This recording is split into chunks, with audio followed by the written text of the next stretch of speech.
Assalamualaikum. Hari ini kita akan melanjutkan materi kuliah kita, pembangkit 1. Hari ini kita akan membahas tentang pembangkit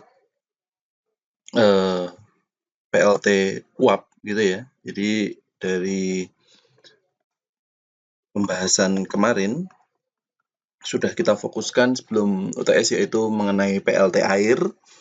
Nah, saat ini kita akan membahas pembangkit yang menggunakan boiler sebagai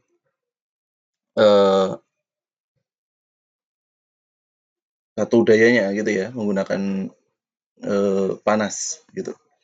Nah, di sini di PLTU gitu ya, kita punya bagian utamanya dari diagram bloknya gitu ya. Diagram bloknya ada boiler, terus kemudian dari sini gitu ya, dari boiler ini akan masuk ke turbin gitu ya. Dari boiler uapnya yang dari air itu berubah menjadi uap gitu, masuk ke turbin. Baru kemudian dari turbin ini uapnya masuk ke kondenser untuk didinginkan gitu ya. Gitu. Baru dari kondenser uap yang sudah berubah menjadi air ini masuk ke pompa. Nah, gitu ya. Nah, dari pompa gitu ya, dia dipanaskan lagi menuju ke boiler. Nah, bisa Anda lihat bahwa dalam siklus yang ada di sini gitu ya, siklus uap dan air ini dia perubahannya adalah secara tertutup gitu ya. Jadi dari air berubah menjadi uap di sini gitu ya.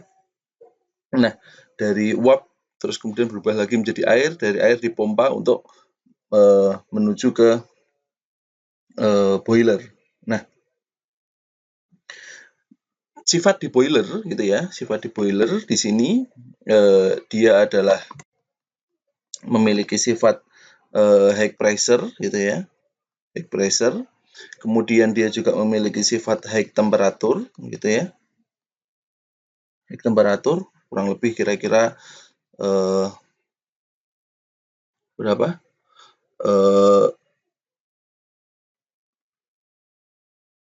Sekitar 90 bar gitu ya.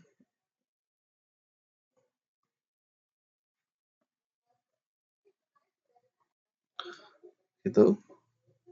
Nah, kemudian sifat di turbin gitu ya. Uap ini gitu ya, di sini kan berubah menjadi uap. Nah, ini ada maksimum suhu. Ya, sementara untuk yang standar gitu ya, bahwa suhu yang dapat dicapai oleh uap ini sebetulnya bisa tidak terbatas. Tapi supaya turbin ini dia tetap berputar atau kita sebut dia max bearable gitu ya, itu di kisaran 900 derajat Celcius dalam bentuk uap. Sehingga nilai yang ada di situ gitu ya, nilai yang ada di situ 600 ya.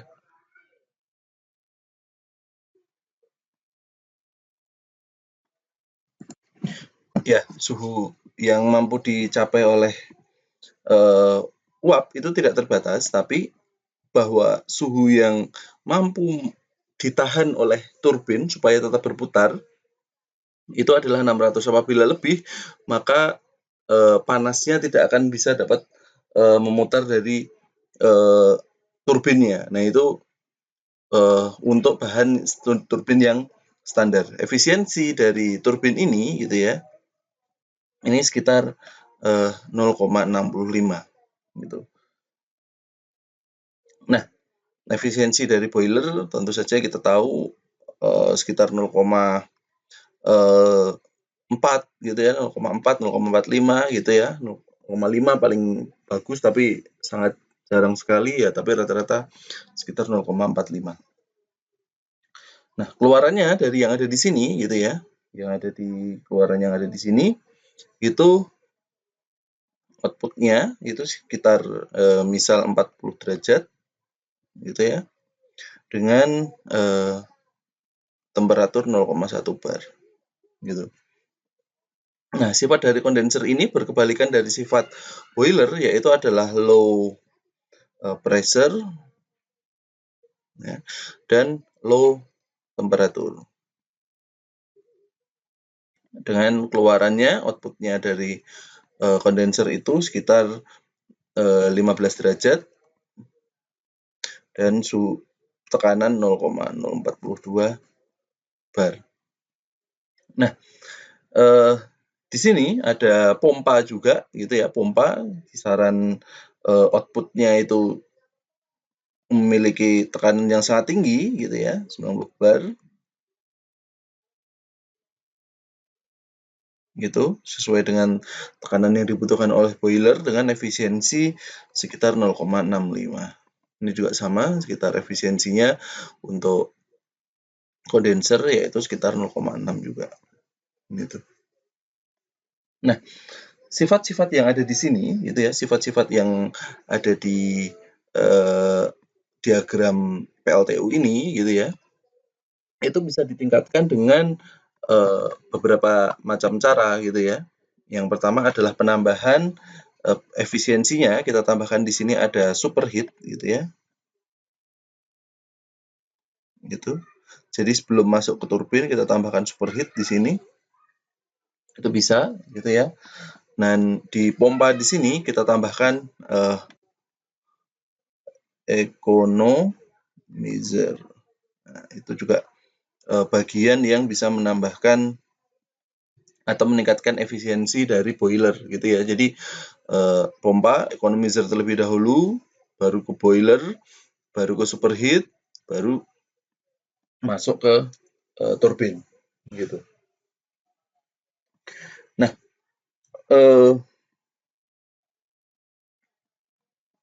untuk ini ada T-out-nya gitu ya, T-out dari boiler yaitu sekitar 400 sampai 1000 derajat Celcius tergantung dari boilernya gitu ya. Nah, untuk lebih memahami diagram ini gitu ya, diagram ini diterjemahkan menjadi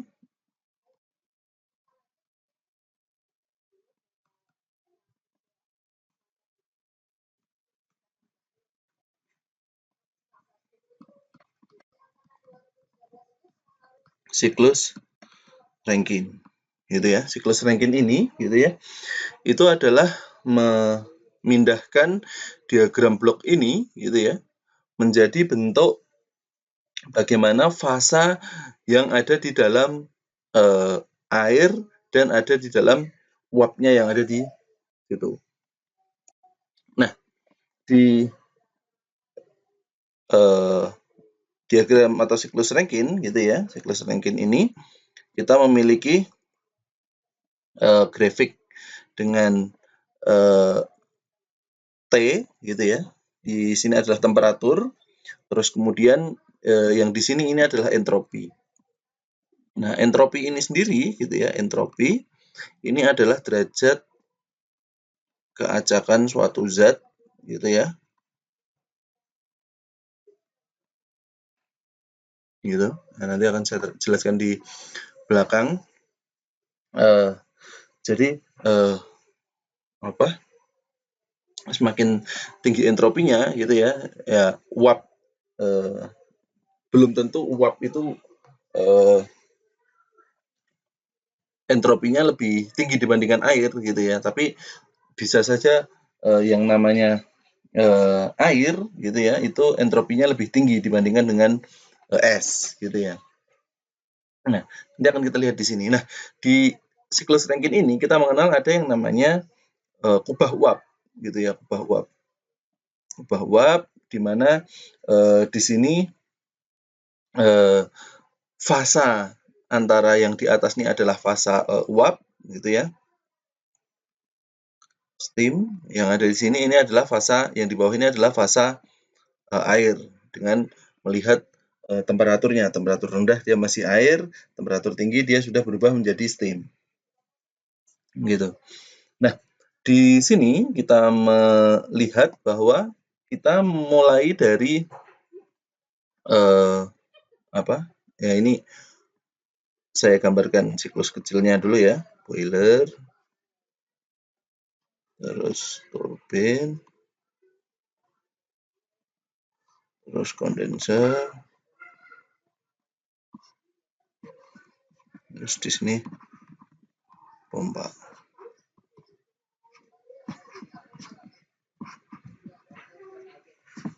Gitu.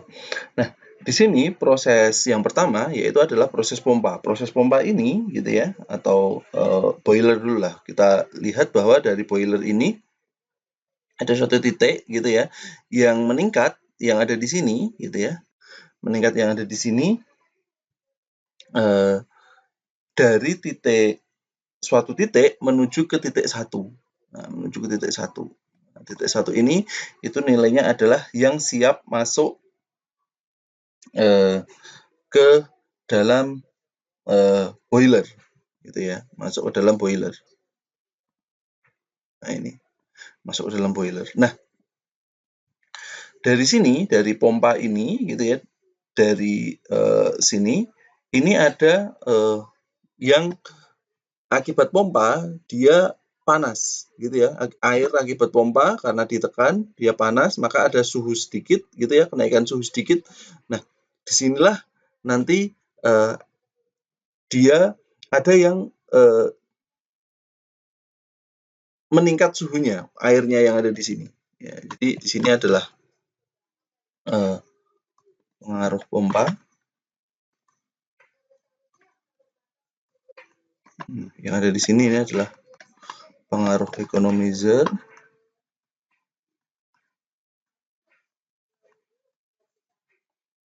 Gitu ya. Baru di sini ini adalah masuk ke boiler.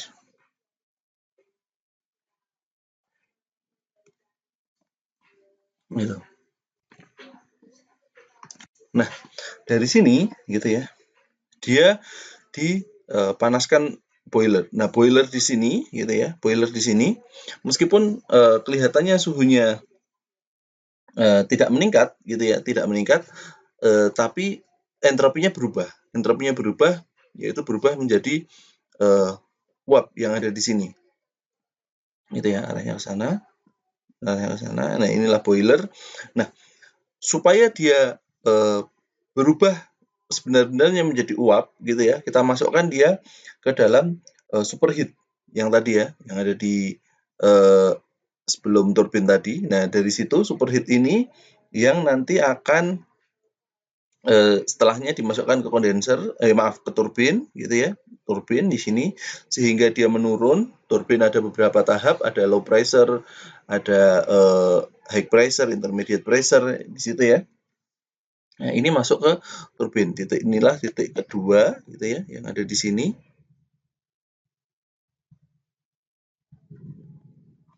Itu. Nah, titik 3 ini adalah setelah keluaran dari turbin gitu ya.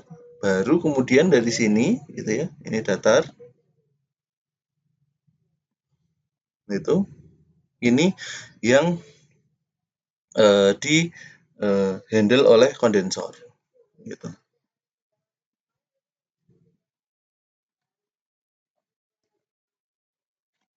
Di sini adalah boiler gitu ya.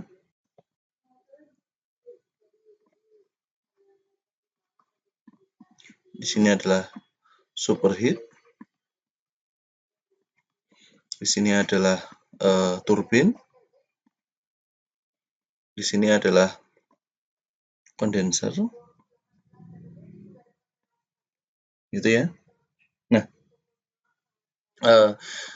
energi yang dihasilkan oleh siklus ini gitu ya, itu dilingkupi oleh garis arsir hijau yang ada di sini. Maaf, saya pakai ini ya, abu-abu ya. Ini adalah energi yang dapat dihasilkan oleh siklus ini itu di dalamnya. Nah,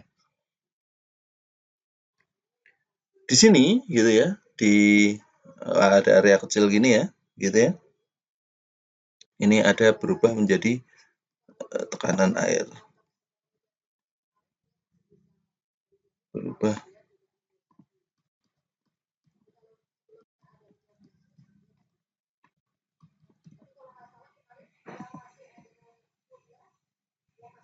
Nah, di sini gitu ya, siklus yang ada di sini, inilah yang menjadi dasar bagaimana kita merancang sebuah PLTU. Apabila kita ingin memiliki PLTU dengan energi yang besar, nah ini tinggal kita luaskan areanya yang ada di sini. Bahkan untuk beberapa PLTU yang pemanasannya atau bertingkat gitu ya, itu dia full kubah uapnya ini penuh gitu ya. Nah, tapi energinya tidak bisa melebihi kubah uap ini. Jadi efisiensi dari PLTU itu dibatasi oleh kubah uap ini gitu ya. Oleh area atau daerah gitu ya, daerah yang ada di dalam kubah uap ini. Nanti akan kita lihat di contohnya di PLTU Suryalaya. Nah, penjelasannya gitu ya untuk masing-masing siklus gitu ya. Ketika air dipanaskan,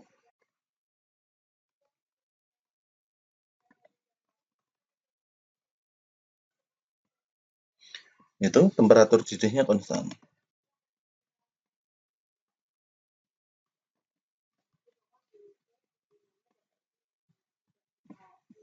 Kemudian untuk proses yang kedua yang ada di situ gitu ya, proses ketika air berubah menjadi uap.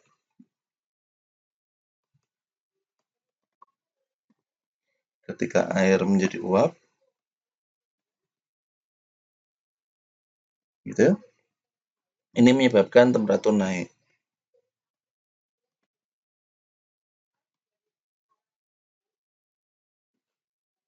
Gitu. Nah, kemudian yang ketiga, bahwa keluar dari turbin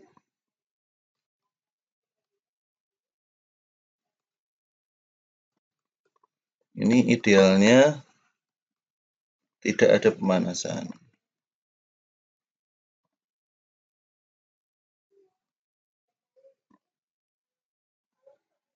Sehingga temperatur turun.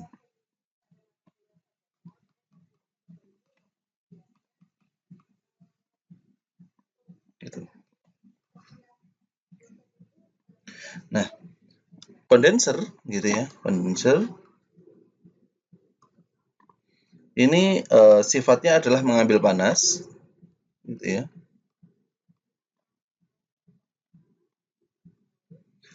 Sehingga entropi turun, panasnya hilang.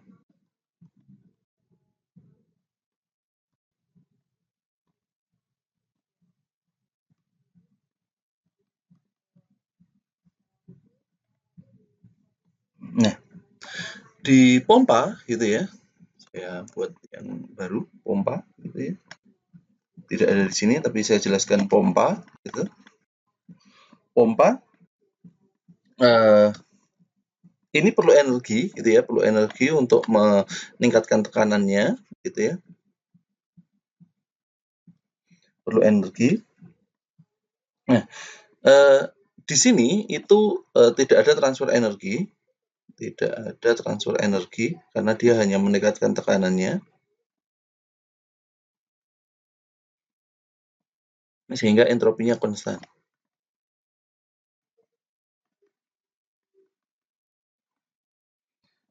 Nah, tapi kenyataannya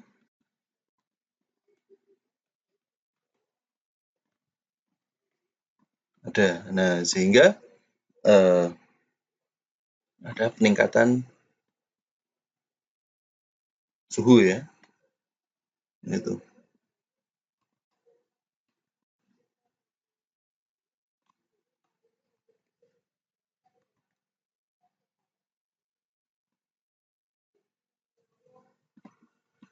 dan economizer gitu ya.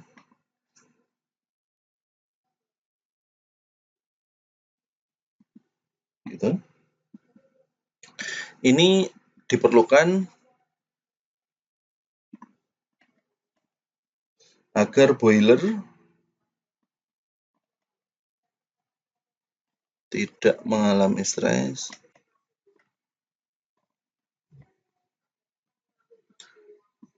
ya dari suhu rendah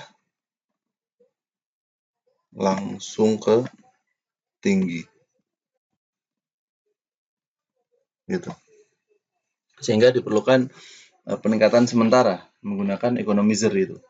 Nah, bentuk physical dari diagram tadi gitu ya, itu biasanya kita punya ada yang namanya sebuah tangki gitu ya, sebuah tangki air di sini gitu ya, sebuah tangki dengan air yang ada di bawahnya gitu. Terus kemudian dia memiliki boiler yang artinya yaitu adalah daerah yang memang fungsinya untuk pembakaran gitu ya. Ini boilernya. Boiler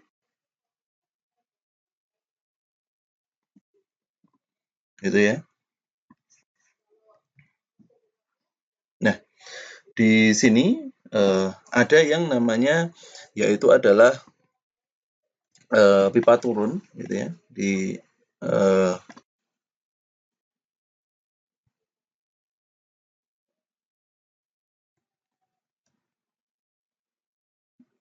tempat air ini tadi ada yang kita sebut dia pipa turun gitu ya. Nah, kemudian dari situ gitu ya, nanti juga terdapat yang namanya pipa naik gitu ya, yang dia sudah berubah dari air gitu ya menjadi uap. Nah, ini akan di feedbackkan di atasnya yang ada di sini. Nah, itu terdiri dari beberapa pipa gitu ya, nggak cuma satu gitu ya. Nah, karena untuk meningkatkan efisiensi proses pembakaran yang ada di sini perlu beberapa tahap gitu ya, sehingga peningkatan suhunya juga lambat gitu. Perubahan fasanya juga lambat, perubahan fasanya juga dari air menjadi uap ini juga perlu waktu, sehingga akan lebih efisien jika pipanya kecil-kecil tapi banyak gitu ya. Gitu. Nah, dari sini uapnya ini gitu ya, nanti akan dikumpulkan di tangki yang ada di sini. Jadi di sini adalah bawahnya air, atasnya ini adalah uap gitu. Nah, kemudian uapnya ini gitu ya, uapnya ini dia akan kita masukkan gitu ya, kita masukkan ke dalam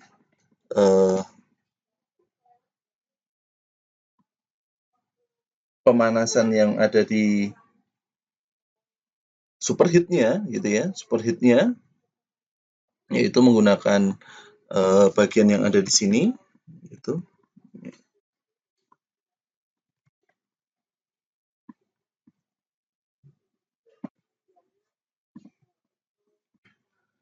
Ini ya, dari sini masuk ke sini superheat, dipanaskan ulang atau reheater gitu ya. Dan pipa yang ada di sini tadi yang sudah berubah menjadi uap gitu ya, itu disalurkan untuk dipanaskan ulang ke bagian superheat.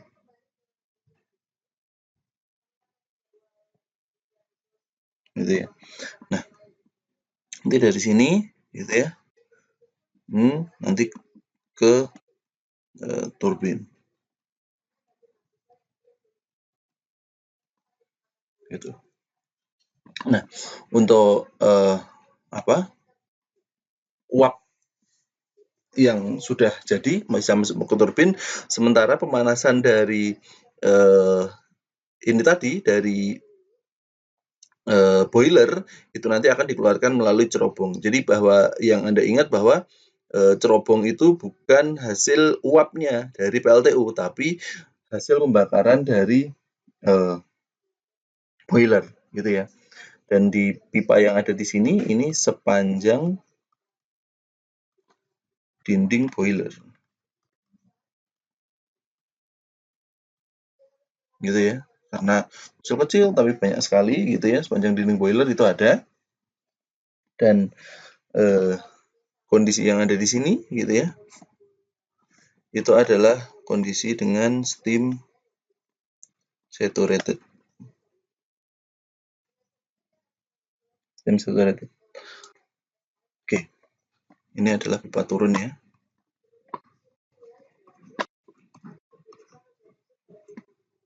Seperti itu. Nah, efisiensi yang dicapai oleh boiler gitu ya, misal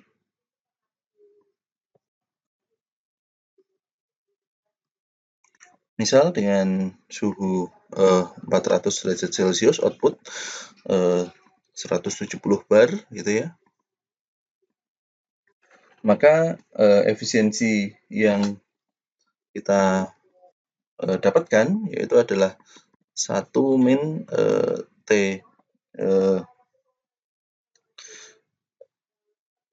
rendah gitu ya, TC dibagi TH naik gitu ya, sehingga sama dengan 1 min dengan Kelvin ya 273 ditambah dari suhu rendahnya dipompa misal 40 derajat Celcius gitu ya, ini di pompa dibagi berapa 273 ditambah 400, nah ini sekitar 54%. Nah ini max gitu ya, belum dikurangi efisiensi yang lain. Nah, ini rata-rata 54. Makanya tadi saya bilang bahwa efisiensi dari boiler ya sekitar 0,45 atau 0,5 gitu ya, 0,4 gitu. Ini kalau suhunya 400 ya sekitar dapatnya yaitu sekitar 54%. Nah, di sini untuk meningkatkan efisiensi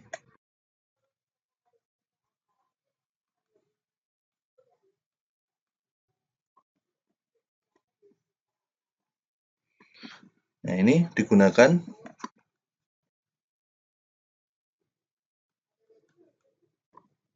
reheating atau superheat tadi, reheating gitu ya. Ini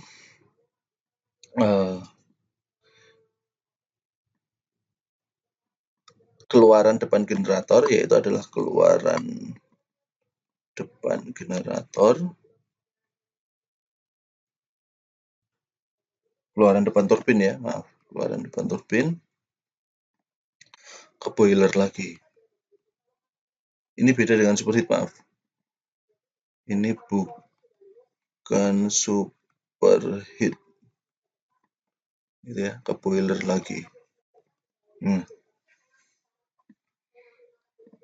Ke boiler lagi, ini naik sekitar 3%. 30%, maaf, 3% ya.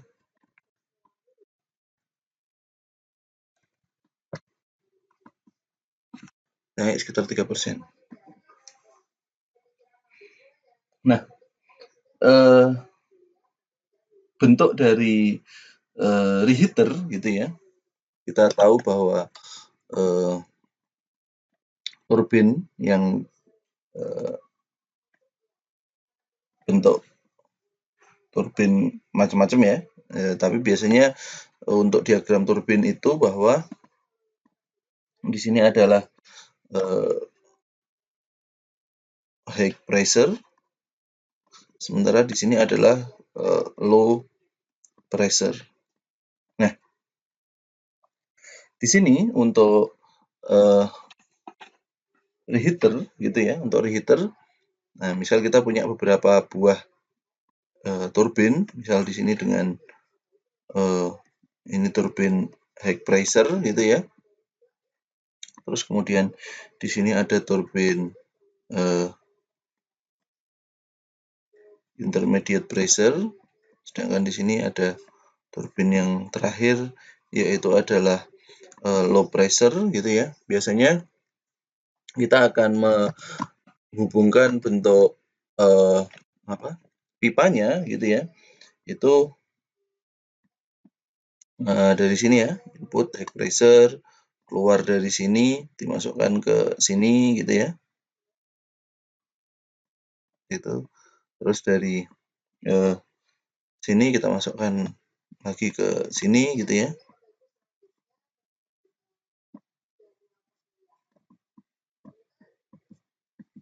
Seperti itu. Nah, dalam proses reheater gitu ya, maka dari sini itu dari sebelum intermediate itu dipanaskan ulang. Jadi dari ini normal gitu ya, proses normal. Nah, sedangkan proses reheater saya gambarkan dulu untuk turbinnya ya.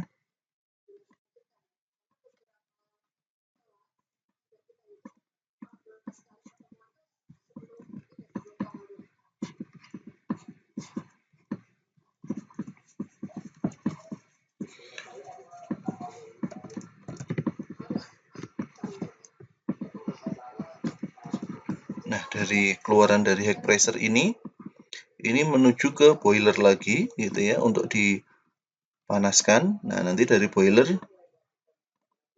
gitu ya. Dari boiler itu dimasukkan baru ke intermediate pressure gitu. Yang lainnya sama gitu ya. Ini ke condenser.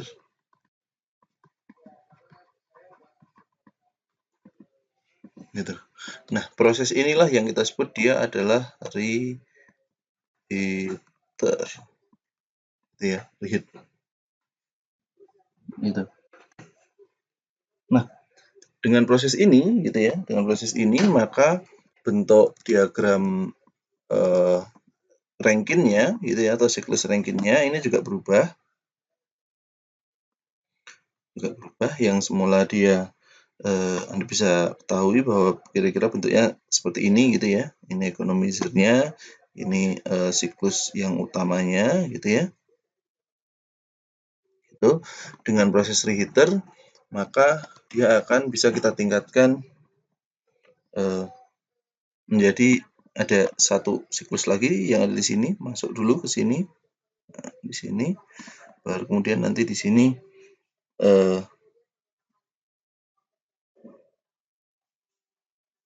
suhunya berubah di sini. Nah, berarti peningkatan 3% itu diarsir oleh yang warna merah ini, gitu ya. Ini proses tadi yang kita sebut dia reheat, ya. Reheat, gitu.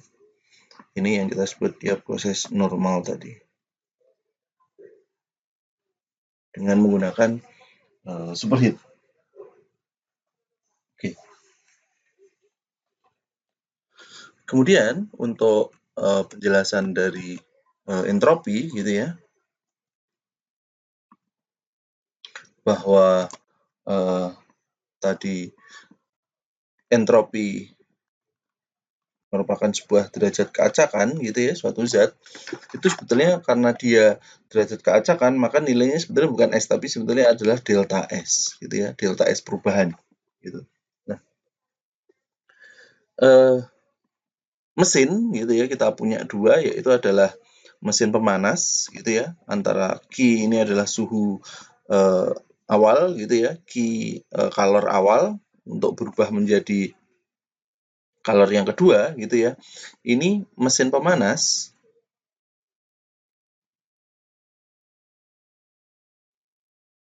pemanas, dia akan mengeluarkan energi, gitu ya.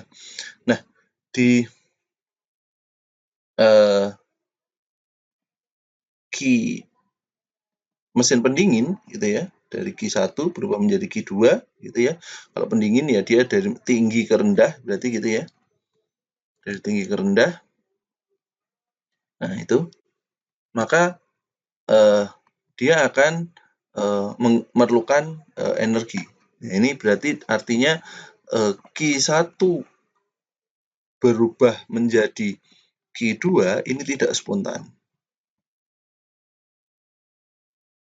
Atau perlu W. Nah, sehingga gitu ya, perubahan inilah yang nanti mempengaruhi nilai entropi. Perubahan ini yang mempengaruhi nilai entropi. Mesin pendingin ya.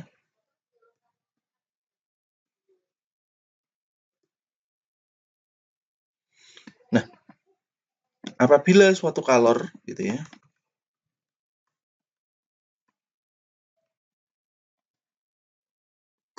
diberikan pada suatu sistem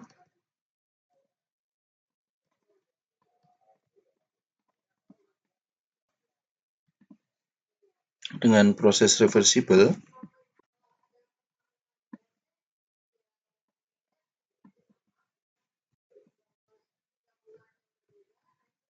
gitu ya, pada suhu konstan,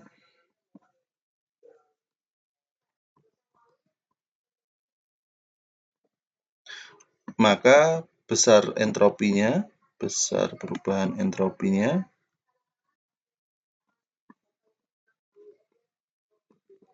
yaitu adalah delta S Q per T, dengan Q adalah kalor, gitu ya, perubahan kalor, joule, gitu ya, sedangkan T adalah suhunya. Nah, Anda bisa lihat bahwa di sini kalor dan temperatur ini mempengaruhi nilai dari entropi dengan nilai Kelvin. Oke. Kemudian untuk penjelasan PLTU kita lanjutkan ke bagian utamanya, yaitu adalah bagian-bagian dari sebuah PLTU, gitu ya. Ini contohnya adalah PLTU Suryalaya yang dikelola oleh Indonesia Power. Nah, di sini bahwa PLTU Suryalaya ini, ya ini letaknya ada di Cilegon ya. Anda bisa lihat kalau melakukan penyeberangan, gitu ya, mau akan melakukan penyeberangan ke Merak, gitu. Dan di sini dia menghandle hampir seluruh listrik di bagian barat, gitu ya. Meskipun dia interkoneksi, tapi Suryalaya inilah yang menjadi utama, gitu ya. Nah, ini nanti ada di sebelah timur ada Python. Nah, nanti ini ada PLTU Batang yang sedang dibangun, yang ada di sini di tengah, gitu ya. Sehingga interkoneksi ini, gitu ya, di sisi barat ini nanti akan membackup seluruh sistem yang ada di Jawa Bali. Ini adalah besar energi yang dihasilkan, gitu ya, untuk seluruh unit bisnis pembangkitan Indonesia Power. Dan di PLTU Suryalaya ini adalah uap dari boilernya ya, itu memiliki kapasitas total 3.400 megawatt, gitu. Ini adalah bentuk fisikal, gitu ya, dari PLTU Suryalaya. Nah, ini mulai dibangun dari tahun 80 untuk unit 1 dan unit 2, unit 3 dan unit 4-nya 84, dan unit 5, 6, 7 itu tahun 94. Nah, di sini untuk layout-nya, gitu ya, biasa ada untuk jeti, untuk sandar kapal, untuk batu bara yang ada di sini. Terus kemudian ini untuk conveyor belt untuk meletakkan batu bara, ini ash gitu ya. Yang ini hasil pembakaran. Yang ada di sini adalah coal open daerah yang untuk peletakan batu baranya. Nah, ini baru nanti dimasukkan ke boiler yang ada di sini. Nah, ini nanti hasil listriknya ini akan masuk ke 500 kV switchyard. Gitu ya. Oke. Nah, tanahnya tidak produktif sehingga cocok untuk daerah yang digunakan untuk membangkit, tersedianya pantai dan laut yang cukup dalam gitu ya. Sehingga baik untuk pelabuhan dan pengambilan air pendingin dari kondenser, penduduk masih sedikit dan memungkinkan menimbun limbah abu dan pembakaran batu bara. Tersedianya kerja yang cukup. Nah, di sini untuk bagian utamanya sebetulnya sama gitu ya. Mulai dari mulai awalnya berarti dia dari coal bunker di sini ya, coal, pulverize itu untuk menggerus batu bara yang semula dia bongkahan-bongkahan menjadi serbuk. Nah, dari serbuk gini ditiup oleh boiler gitu ya, sehingga terbang dipantik oleh api sehingga yang ada di sini sehingga dia memanaskan seluruh boiler. Dari sinilah ini ada pipa-pipa yang tadi saya katakan untuk digunakan untuk panas. Di sini ada reheater yang masuk dari keluaran dari high pressure turbine masuk ke reheater gitu ya. Gitu. Nah, dari sini ada juga dari economizer gitu ya. Di economizer hasil keluaran yang ada di atas di sini, di bawahnya adalah pemanasan, di atasnya ada economizer gitu ya. Jadi dari pompa masuk ke economizer lebih dahulu, dari boiler ini baru keluarkan lagi masuk ke boiler gitu ya.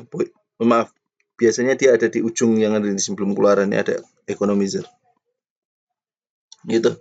Nah, dari sini baru masuk ke uapnya, masuk ke turbin gitu ya. Turbin masuk ke kondenser baru dia dipompa lagi menuju ke boiler gitu. Nah, ini precipitator ini fungsinya adalah untuk menyaring keluaran abu-abu keluaran dari boiler gitu ya. Nah, ini stak ini untuk cerobong gitu ya. Nah, bagian dari proses pembangkit yang pertama adalah batu bara. Batu bara bisa berasal dari impor maupun ekspor dari seluruh daerah di Indonesia. Ini adalah contoh rute transportasi batu bara dan oil handlingnya gitu ya. Tadi menggunakan conveyor belt ke seluruh area. Ini ada unit 12, unit 34, unit 56, dan ini unit 7 gitu ya. Bagaimana pembagi batu bara yang berada di Suryalaya ini bekerja seperti itu. Pulverizer tadi yang menggiling batu bara menjadi serbuk supaya bisa diterbangkan menggunakan tipe dari Wilcox gitu ya. Untuk coal burner atau boiler gitu ya, pembakarannya itu diagramnya seperti ini gitu ya keluarannya. Dari sini baru masuk ke precipitator. Nah, boilernya juga menggunakan Wilcox dengan kapasitas 1,16 ton per jam, ton uap ya. Tekanan uapnya adalah 174 kg per cm persegi dengan temperatur 540 ya. Lebih tinggi dari perkiraan saya tadi ya, tadi 400 ya, ini 540. Berarti efisiensinya meningkat karena efisiensinya nanti bertahap. Gitu ya. Yang hijau ini gitu ya. Yang hijau ini adalah economizer gitu ya. Yang merah ini adalah reheater gitu. Nah, turbinnya menggunakan turbin dengan masing-masing yaitu adalah 700 MVA gitu ya, dengan voltnya yaitu adalah 20 kV ya, masing-masingnya 20 kV dengan Tipenya di sini adalah tipe turbin uap. Ya, turbin uap biasa gitu ya. Turbin uap biasa dengan kapasitas turbinnya 700 kV atau 400 kW gitu ya, dengan power faktornya yaitu adalah 0,85 gitu. Nah, exciter atau untuk beri medan yang ada di sisi generator yaitu menggunakan Mitsubishi dengan rating 3,3 MW gitu ya. Nah, exciter ini dia menggunakan tipe rotating yang nanti akan masuk ke dalam rotor dari generator sinkron gitu. Nah, kondensernya gitu ya. Nah, ini dari panas hasil keluaran turbin dari atas gitu ya, didinginkan oleh air laut gitu ya, dipompa air laut, baru kemudian keluarannya ini sudah menjadi dingin, dia masuk ke pompa menggunakan tipe Mitsubishi. Nah, generatornya sendiri menggunakan tipe Mitsubishi dengan kapasitasnya unit 1 sampai 4 itu 471 MVA dan unit 5 sampai 7 itu 767 MVA. Anda bisa lihat bahwa tegangannya sudah langsung 20 kV. 23 kV dengan hubungan bintang. Kecepatan putarnya 3000. Trafonya dia langsung dinaikkan trafo dayanya dari 20 ke 500. Langsung masuk ke saluran 500 kV pembangkitan Jawa Bali. Dengan pendinginan oil natural, air natural gitu ya. Dengan di sisi sekundernya yaitu ONAF. Primernya ONAN, di sisi sekundernya ONAF, yaitu Oil Natural Air Force, menggunakan tekanan pompa gitu ya. Dengan hubungan delta bintang. Delta di sisi primer 23-nya, bintangnya high voltage-nya di sisi 500 kV. Untuk diagram lainnya Anda bisa lihat ya, ini bagian kerjanya dengan fuel difungsikan untuk membakar serbuk tadi ya. Di sini ada economizer, ada superheat gitu ya, ada reheater gitu ya, yang masuk ke beberapa tahap menggunakan boiler ini gitu ya. Dari sini masuk ke beberapa buah turbin, ada high pressure turbin, intermediate pressure turbin, dan low pressure turbin, baru dia masuk ke kondenser. Kondenser ini menggunakan seawater untuk pendinginannya dan masuk ke deaerator. Deaerator ini adalah pembuangan O2 ya, gelembung-gelembung yang ada di airnya sehingga nanti tidak mengganggu proses pembakarannya. Baru dari sini masuk ke economizer, dari boiler juga baru dimasukkan ke main drum yang tadi kita gambarkan yang ada di situ. Nah, prosesnya yang ada di sini karena dia sudah menggunakan reheater, turbinnya beberapa tahap gini ya, gitu. Dan untuk masing-masing unitnya itu dia memiliki proses reheat. Anda bisa lihat di sini ini proses reheatnya gitu ya. Di sini di 5 ini pompa, 2 kali dipompa, economizer-nya bertahap. Ini pompanya ada 2 ada di sini. Ya, untuk pendistribusian listriknya ya gitu ya. Karena dia terhubung ke sistem 500 kV, dia berarti mulai terhubung dari Solialaya ini sampai ke Python yang ada di Jawa Timur. Yang dikendalikan di Depok Gandul gitu ya. Single line ini dia menggunakan double jalur gitu ya, double jalur yang masuk gitu ya, masuk ke sistem 500 kV. Ini IBT trafo yang ada di sini gitu. Manfaatan limbahnya dia digunakan untuk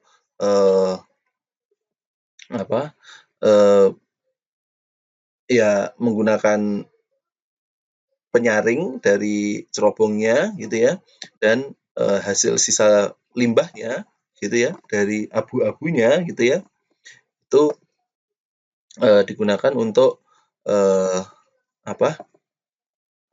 batako, casting, paving block dan lain-lain yang ada di situ. Macam-macam produk dari keluaran dari sisa pembakaran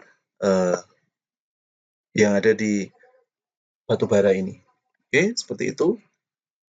Kita cukupkan kuliah kita mengenai PLTU dan terima kasih.